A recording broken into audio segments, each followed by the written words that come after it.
నమస్తే. ప్రజెంట్ మనం కరీంనగర్ ప్రభుత్వ హాస్పిటల్లో ఉండడం జరిగింది. ఒక పక్కన ఆటో కార్మికుల యొక్క ఆత్మహత్యలు రోజు రోజుకు తెలంగాణలో పెరిగిపోతున్నటువంటి పరిస్థితి కూడా చూసుకోవచ్చు. అయితే మొన్న జరిగినటువంటి ఏదైతే ఆటో కార్మికులకు ఉపాధి లేదు అని చెప్పేసి 3 రోజుల క్రితం ఆయన పాయిజన్ తీసుకోవడం జరిగింది. చికిత్స పొందుతూ రాత్రి మరణించిండు. చొప్పదండికి సంబంధించినటువంటి అనిల్ అన్నటువంటి ఆటో కార్మికుడు మరణించినటువంటి పరిస్థితి కూడా చూసుకోవచ్చు. ఒక పక్కన ప్రభుత్వం ఆటో కార్మికులను ఆదుకోవాలని చెప్పేసి ఆటో కార్మికులు చాలా సందర్భాల్లో ప్రభుత్వానికి విజ్ఞప్తి చేయడం జరిగింది. ప్రభుత్వం ఏమో 10,000 రూపాయలు సంవత్సరానికి కల్పిస్తామని చెప్పేసి కేవలం హామీ ఇవ్వడం జరిగింది.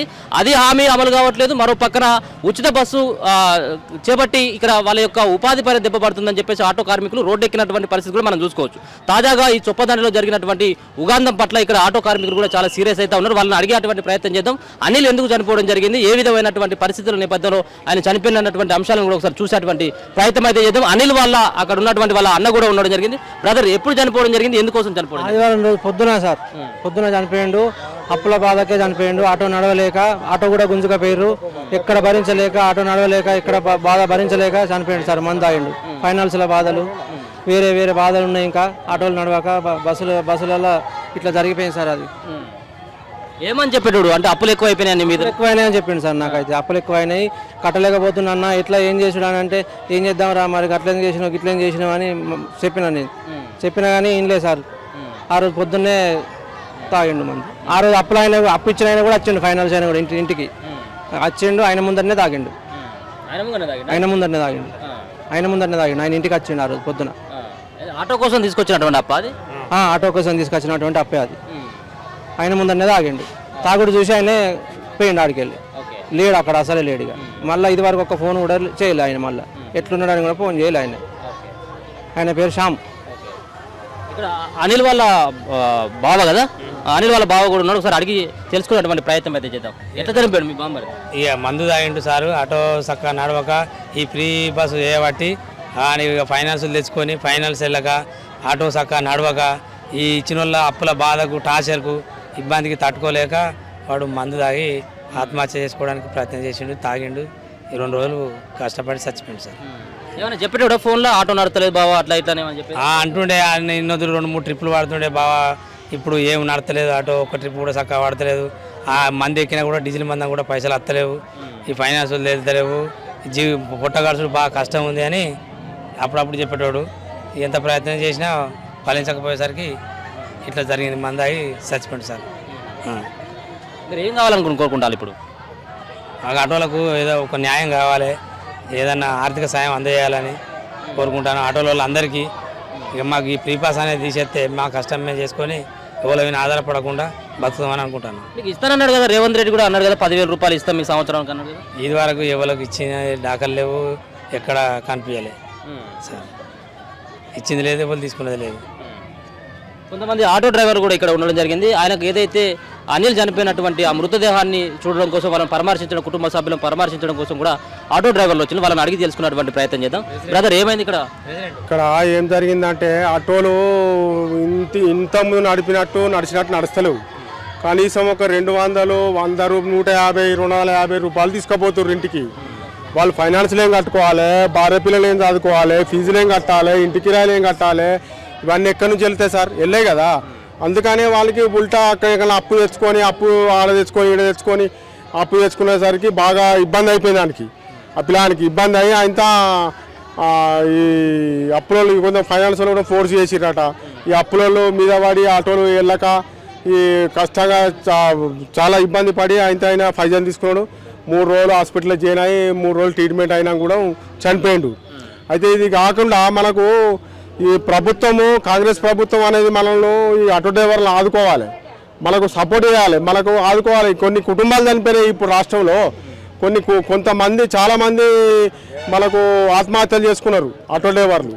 ఈ ప్రభుత్వం స్పందించి మాకు ఏదైనా సహాయం చేయాలని మేము కోరుకుంటున్నాం. అంతే సంగతులు. మీరు ఏం డిమాండ్ చేస్తా ఉన్నారు ప్రభుత్వాన్ని? ప్రధానంగా ఏం డిమాండ్ చేస్తా ఉన్నారు అంటే, ఇప్పుడు ఫ్రీ బస్ అనేది తీసేయాలి, లేకుంటే ఇప్పుడు గృహలక్ష్మి కింద నెలకు 2500 ఇస్తా అని లేడీస్కి, ఆడవారికి చెప్పారు. 2500 వాళ్ళకి 3500 ఇయ్యి. కానీ ప్రభుత్వం ఈ ఫ్రీ బస్ అనేది తీసేది అని మేము కోరుకుంటున్నాం. లేకపోతే నెలకు ఇంత గవర్నమెంట్ నెలకింత ఒక ఆటో డ్రైవర్స్కు 15,000, 20,000 చొప్పున అందించాలి. లేకపోతే ఆటో డ్రైవర్ బతకరు. ఇట్లా ఆత్మహత్యలు జరుగుతూనే ఉంటాయి. ఇక చాలా కష్టం అయిపోయింది. ఇప్పటికి 4 నెలలు అవుతుంది, 4 నెలల పొద్దు అయింది. ఎవరైనా కానీ అసలు కోలుకోలేని పరిస్థితులు ఉన్నారు ఇప్పుడు ఆటో డ్రైవర్లు. అది విషయం. మీరు చెప్పండి బ్రదర్, ఏమైంది అంటే మీతో పాటు ఆటో నడిపినటువంటి వ్యక్తి అనిల్ చనిపోవడం ఎట్లా ఏమనిపిస్తా ఉంది? అదే ఈ ఆటో నడవక ఇబ్బందులతోని కిస్తీలు కట్టలేక మొత్తం బాగా ఇబ్బంది పడిపోయినా, బాగా ఇబ్బంది పడ్డాడు. ఇక మొత్తానికి ఆటోలు వెళ్తలేవు. అంతకుముందు ఒక 2 ట్రిప్పులు పడేది. ఇప్పుడు నేను కొత్తగా ఆటో కొనుక్కున్నా, నాకు నెలకు 10,000 చిల్లర కట్టుకోవాలి కిస్తీలు, బడి పిల్లల ఫీజు కట్టుకోవాలి. దానికి అదృష్టం ఇంకా రోడ్ ట్యాక్సీ లేదు కాబట్టి ఏదో ఆటో ఇటో బయట పడతాను. ఇబ్బంది, ఇంకా పోలీసు వాళ్ళతో ఇబ్బంది, దాంతో ఇబ్బంది, రోడ్డు పెట్టుకుంటే ఫైన్లు కొట్టుడు, ఇక విపరీతమైన ఫైనాన్స్లు కట్టుడు, ఇక వశం అయితే లేదు మాకు. అయినా చూస్తే పాపం చాలా మంచి వ్యక్తే, మందు తాగుడు అలాంటి అలవాటు లేదు, చాలా మంచి వ్యక్తే పాపం. వాళ్ళ ఆటో మొత్తం ఆయన ఈ నడవకనే ఇబ్బంది బాగా. ఈ బస్సులు ఏవాటి మళ్ళీ బస్సులు ఎట్లా అంటే అలా ఉలాడిపోతారు కానీ ఇలా మాత్రం ఇవ్వలేకపోలేరు. అంత ఘోరమైన పరిస్థితి పాపం ఆయనకు. అయినా కాదు మా అందరికి చూస్తే అదే పరిస్థితి.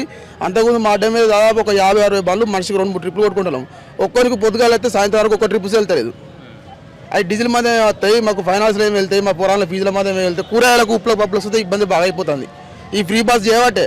అంతకుముందు ఇట్లా చచ్చిపోవడం అనేది ఎక్కడ లేదు. సుతా ఆటో డ్రైవర్ అంటే వ్యక్తి చనిపోయాడు ఎక్కడన్నా, ఎక్కడ చచ్చిపోలే. ఇట్లా ఈ ఫ్రీ బస్సులు పెట్టినా కానీ ఇదే సావులు. ఈ ఇంకెంతమంది చంపుతారో వస్తే చంపుర్రి. మరి డిమాండ్ ఏం లేదు సార్, మాకు దారి చూపిరి. మరి మీ ప్రభుత్వం నిలబడాలని మీరు మంచి అన్ని పెట్టుకున్నారు, మరి మా పరిస్థితి ఏం కావాలి?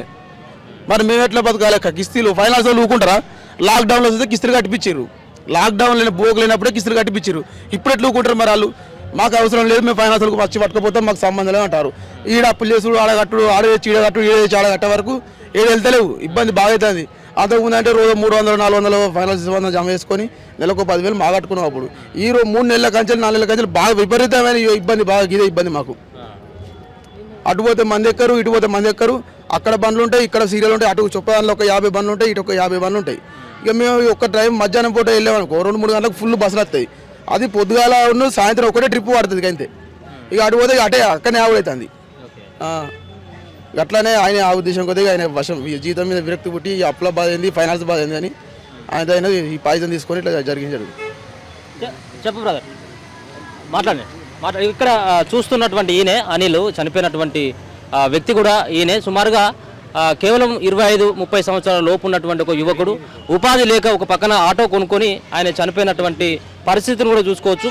ఆయన కేవలం అప్పుల బాధ కోసం మాత్రమే. అంటే ఆటో కొన్న తర్వాత ఫైనాన్స్ వాళ్ళు ఇంటికి రావడం, ఇంటికి వచ్చి ఆటో గుంజుకుపోవడం వల్ల కొంత సిగ్గుగా ఫీల్ అయ్యి ఆయన చనిపోయినట్టుగా చెప్తా ఉన్నారు. మరి కొంతమందితో కూడా మాట్లాడేటువంటి ప్రయత్నం చేద్దాం. చెప్పండి బ్రదర్, ఏ విధంగా ఇప్పుడు ఈ ఫ్రీ బస్సు రేవంత్ రెడ్డి ముఖ్యమంత్రి అయిన నుంచి ఫ్రీ బస్సు పెట్టడం వల్ల మాకు ఆటో డ్రైవర్లకు ఏమో డబ్బులు లేక, మాకు కిరాయిలు లేక, మాకు ఫ్రీ బస్ పెట్టడం, మాకు ఆటోలు వెళ్ళలేక, మాకు ఫైనాన్షియల్ కట్టలేక, మాకు ఇజ్జతికి ఈ ఫైన్ చేసుకొని చనిపోవడం జరుగుతుంది. ఇప్పుడు మా పిల్లాడు అదే జరిగింది, కట్టలేకనే చనిపోయిండు. ఈ జీవో అన్నది తీసేయడం చేస్తే మాకు రేవంత్ రెడ్డికి నమస్కరించి దండాలు పెడుతున్నాం. ఇది ఆపితే మా ఆటో డ్రైవర్ల జీవితాలు మంచి పోషిస్తాయని మేము గౌరవిస్తూ దండం పెడుతున్నాం సార్. అది పరిస్థితి మాకు. అదే ఈ ఫ్రీ బస్ వల్లనే మాకు ఆటో డ్రైవర్ల బాధ ఇది ఇట్లా అవుతుంది పరిస్థితి. ఇది మాకు డిమాండ్ 15,000 ఇస్తాను చెప్పినాం, 15,000 ఇస్తాను. ఇప్పుడు ఏమంటాడు అసెంబ్లీ కూడా ఏమంటాడు, మేము 6 జీవోలు కానీ ఇవ్వాలంటే మాకు ఇప్పుడు ఎంపీ ఎలక్షన్లు గెలుతనే మీకు ఇస్తాము అని అంటాడు. అది దొంగ హామీలు. ఇప్పుడు మాకు ఏమి ఇవ్వలే. ఇప్పుడు ఈ కరెంట్ బిల్లు అన్నాడు, ఏది 200 యూనిట్ తప్పితే 1,100 రూపాయలు కట్టినాం, ఫైన్ కడుతూనే ఉన్నాం. అదంతా ఏంటంటే ఒడ్డెత్తు హోడమలప బోడ శాస్త్రం ఉన్నది. ఆ శాస్త్రంగా రేవంత్ రెడ్డి చేస్తాడు. మా పరిస్థితులను, మా ప్రజలను, తెలంగాణ ప్రజలను ఆడుకుంటాడు. దీన్ని కొంచెం ఆలోచించి చేస్తే మేము అందరూ సహకరించి మేము కూడా సహకరిస్తాం. దానికి ధన్యవాదాలు సార్. అంతే. ఇప్పుడు అనిల్ అది ఫ్రీ బస్సు చేయబట్టి చనిపోయాడు, అప్పుల బాధతోటి చనిపోయాడు. అది ఆటోలు నడవలేక రోజు మేము 1000 రూపాయలు సంపాదించడం డైలీ. అటువంటిది 200 కూడా రాలేని పరిస్థితి ఈ ఫ్రీ బస్సు చేయబట్టి. రేవంత్ రెడ్డి ఫ్రీ బస్సు చేయబట్టి ఈ కారణంగా హత్యలు జరుగుతున్నాయి. ఈయన చనిపోవడానికి కారణం ఫ్రీ బస్సు చేయబట్టి, అప్పుల బాధతోటి చనిపోయాడు. ఇది మేము కూడా కాంగ్రెస్ పార్టీకి మద్దతు ఇచ్చినాం. కేసీఆర్ను ఓడగొట్టాలి, ఈ 2 టర్ములుండి మీకేం చేసిండు, మేము 1 ఇయర్కి 15,000 రూపాయలు ఇస్తాం అని చెప్పి ఇవన్నీ బొంకిచ్చి బోర్లేసి అధికారంలోకి వచ్చారు. ఆటోలను ఆడుకుంటారు ఇప్పుడు. ఎందుకంటే మొన్న పోయిన అసెంబ్లీ సమావేశంలో సమావేశంలో వాళ్ళ అధ్యక్షునికి చెప్పుకుంటానంటే ఆటో డ్రైవర్లు ఆటో కాలబెట్టుకుంటారా సార్, ఎంత ఉంటే కాలబెట్టుకుంటారు అని చెప్పి ప్రసంగం ఇచ్చిండు సీఎం రేవంత్ రెడ్డి. అదంతా దృష్టిలో పెట్టుకొని ఇప్పుడు ఒక నలుగురు డ్రైవర్లు కరీంనగర్లో చనిపోవడం జరిగింది. ఇది ఇంకా స్టేట్లో కూడా చనిపోవడానికి కారణంగా ఉన్నారు. భార్యాభర్తతోటి ఇది తిండికి లేక మా డాడీ ఏం చేస్తాడా ఏం తెస్తాడా అని సాయంత్రం పూట పిల్లలు ఎదురు చూస్తారు. ఇప్పుడు అంతకుముందు మా జేబులో డబ్బు ఉండే 100 కానీ 200 కానీ పట్టుకొని పోయి పిల్లలకు ఏమేమి తింటారు అనేది పట్టుకొని పోయి పిల్లల చేతిలో పెట్టేవాళ్ళం. ఈరోజు మీ కొంటలే తీసుకుపోని పరిస్థితిలో ఉంది. ఇలా దీన్ని బహిష్కరణ చేయాలి. ఫ్రీ బస్ అనేది బహిష్కరణ చేస్తేనే ఈ ఆటో కార్మికుల సంక్షేమ సంఘం బాగుపడుతుంది. మా ఆటోలలో ఎక్కిన ప్యాసింజర్కు అప్పుడు మేము సుధా ఈ కొత్త ప్రభుత్వం రావాలని మేము సుధా మస్తు మందికి చెప్పినాం. కానీ చెప్పినంత మాత్రం చెప్పినాం అనుకోక మాకే ఇట్లా ఇది ఫ్రీ ఆటోలు ఎక్కకుండా మళ్ళీ ఈ స్కీములు పెట్టి ఎక్కడ కూడా చేస్తే మా జేబులో నిన్నటి 200 పంచుకుని 200 నిన్నటి ఇట్లనే ఉన్నాయి. అంతే ఇవే 200 దొరుకుతాయి రోజు. 200కి వీళ్ళ ఫీజు ఏం కట్టుకోవాలి, కూరగాయలు ఏం కొనుక్కోవాలి, ఎట్లా బతుకోవాలంటే చెప్పు. అట్లనే చచ్చిపోమంటే చచ్చిపోతాం. ఇక మరి మేము చేసిన పాపం అదే అమ్మ. ఈ ప్రభుత్వం రావాలని మేము కోరుకున్నాం. మా ఆటోలు ఎక్కిన మందికి మేము ప్రచారం చేసినాం. మాకు ఏ డబ్బులు తీసుకోకుండా మేము ప్రచారం చేసినాం. డైలీ 8 మంది 9 మంది ఎక్కుతారు ఒక ఆటోలో. 20 మందికి చెప్పినా నేనైతే రోజు ఒక 20 మందికి చెప్పిన 20 మందికి చెప్పినా మాత్రం ఇప్పుడు 20 మందిని ఆటోలు ఎక్కుతలేరు. ఇప్పుడు నేను ఏం చేయాలి మరి? ఇప్పుడు ఈ ప్రభుత్వం నాకు ఏం మార్పు చేసుకొస్తారు, ఏం చెప్తారు చెప్పు మరి మీరే. మమ్మల్ని ఆదుకోరు, ఏ విధంగా ఆదుకుంటారో ఆదుకోరి, దయచేసి ఆదుకోరి సార్, ఆదుకోరి. ఈ మరణాలు అనేది సార్ ఆపురి జరా ఇబ్బంది బాగా అవుతుంది మాకు. బాగా అంటే చాలా ఇబ్బంది అవుతుంది. ఫీజు కట్టాలంటే ఇబ్బంది అవుతుంది. ఒక్కొక్కరికి 12,000 రూపాయలు 13,000 రూపాయలు సంవత్సరానికి. ఎల్కేజీ పోరానికి చిన్న పోరానికి 12 మీరు 12 నెలలకు సంవత్సరానికి 12,000 ఇస్తారంటే ఒక రోజు ఒక నెల కిస్తీ కట్టేదే 11-12,000 కడతాం. మీరు సంవత్సరానికి మీరు 12,000 రూపాయలు ఇస్తారంటే అది ఏం చేసుకుంటారు? ఎందుకు సార్? మాకు ఇచ్చుడు ఎందుకు సార్? మాకు ఇచ్చురద్దు ఏవద్దు. మాకు ఎలాంటి మీరు రూపాయి ప్రభుత్వం తరఫున మమ్మల్ని దయచేసి ప్రస్తుతం ఎక్కడ బతకనేరి ఫ్రీ బస్ అనేది తీసేయరి, మాకు సరిపోతుంది. మేము ఎప్పుడు మీ ప్రభుత్వానికి రుణపడి ఉంటాం. మేము ఆటో డ్రైవర్లు ఆటోలం, మేము ఎప్పుడు వ్యతిరేకం కాదు. మేము ఏనాడు సుతం మేము మీకు మస్తు చాలా సార్ మొన్నటి ఎలక్షన్లో మాత్రం మేము మా విమాన పూర్తిగా చెప్తున్నాం. మేము చాలా మంది సుతం మేము ఆటోలో ఎక్కినాం. కొత్త ప్రభుత్వం అనేది ఎట్లుంటే అంటే ఒకసారి మన సోనియమ్మ గాంధీ ఒకసారి తెలంగాణ ఇచ్చింది, ఎట్లుంటుంది ఈ ప్రభుత్వం అనేది పాలిస్తారు అనేది అన్ని బరాబరే పెట్టారు సార్. చేస్తలేరా గారు కరెంట్ బిల్ ఫ్రీ చేసిర్రు, అన్ని చేస్తారు. కానీ ఇది ఒక్కటి సార్ మమ్మల్ని ఆలోచించుకొని దయచేసి ఇది ఒక్కటి తీసేయగలుగుతారని మాది ఒక్కటే ప్రార్థన. ఈ సావులు అనేది ఆపుర్రి. ఈ యువకులను సార్ ఏం పని చేయమంటారు? దొంగతనం చేయమంటారా? మరి లంగతనం చేయమంటారా? అట్లా దాన్ని కష్టపడి ఫైనాన్స్లలో అప్పసాపు వేసుకొచ్చుకొని ఈ ఆటో నడుపుకుంటాను రోడ్డు మీద. ఇక అంతకన్నా ఆటో నడుపుకోకపోతే ఏం పని చేయమంటారు చెప్పారు మరి మీరే. చదువుకున్నలో ఉన్నాం సార్, మేము చదువుకున్నాం. చదువుకోకపోతే ఏదో మా దృష్టి మంచిగా నౌకరు రాకపోతే ఆటో కొనుక్కొని ఎవరి మీద ఆధారపడకుండా పెళ్లి చేసుకొని పిల్లలు కనుకొని ఏదో నడుపుదాం బతుకుదాం రోడ్డు ఎక్కుదామంటే సరే అలా 200 దొరుకుతలేవు రోడ్డు మీద. 200 సుధా దొరుకుతలేవు రోడ్డు మీద. 200 సార్ 12,000 రూపాయలు సార్. మీరు సంవత్సరానికి 11-12,000 అంటారు. కానీ 10,000 రూపాయలు అనేది మేము కట్టే సంవత్సరానికి ఒక పోరానికి 12,000 రూపాయలు నా కొడుకు. అట్లా మా ఆవేదన ఏంటంటే గిది. మందు తాగి చనిపోయిండు. అప్పులు బాగా అయినాయి. ఫైనాన్స్ బాకీలు తెచ్చుకున్నాడు. బండి నడిపి తీర్పుకుంటా అని తెచ్చుకుంటే బండి నడవలేదు, అప్పులు తీర్పలేకపోయిండు. అందుకని ఇక మందు తాగిండు. చెప్పలేదు, మేము ఎంత అడిగినా చెప్పలేదు. ఫైనాన్సులు తెచ్చుకున్నాడు, వాళ్ళు ఇబ్బంది పెడితేనే మందు తాగిండు. ఆటో నడిపేది కదా మరి ఆటోకు గిరాకీ ఉండకపోయిందా? ఆటో గిరాకీ మధ్యలో ఇప్పుడు ఎప్పుడు ఉంటుంది ఫ్రీ బస్సులు చేయబట్టి ఆటో నడవలేకపోయింది. ఇక అట్లా ఇబ్బంది అయింది. ఫైనాన్స్ వాళ్ళు వచ్చి ఊకే పానం మీద ఉన్నాక ఇక భరించలేక విషయం తాగిండు. సో ఇది పరిస్థితి. ఏదైతే ఈ రోజు చనిపోయినటువంటి అనిల్ కుటుంబానికి ప్రభుత్వం ఖచ్చితంగా అండగా ఉండాలి. ఫ్రీ బస్సులు పెట్టడం వల్లనే ఆ యొక్క కార్మికుని యొక్క ప్రాణం పోయిందని చెప్పేసి కార్మికులు అయితే ఆగ్రహం వ్యక్తం చేస్తా ఉన్నారు. కుటుంబ సభ్యులు కూడా ఆయనకు ఉన్నటువంటి అప్పులు కేవలం ఆటో కొనుక్కున్నాడు, ఆటోకు ఫైనాన్స్ వెళ్ళక, మరో పక్కన ఆటోకి సరైనటువంటి గిరాకీ లేక ఆయన కొంత మనస్తాపం చెంది పురుగుల మందు తాగి చనిపోయినటువంటి భావనని వాళ్ళైతే వ్యక్తపరుస్తా ఉన్నారు. కెమెరా పర్సన్ అభితో అనిల్, కరీంనగర్ నుండి.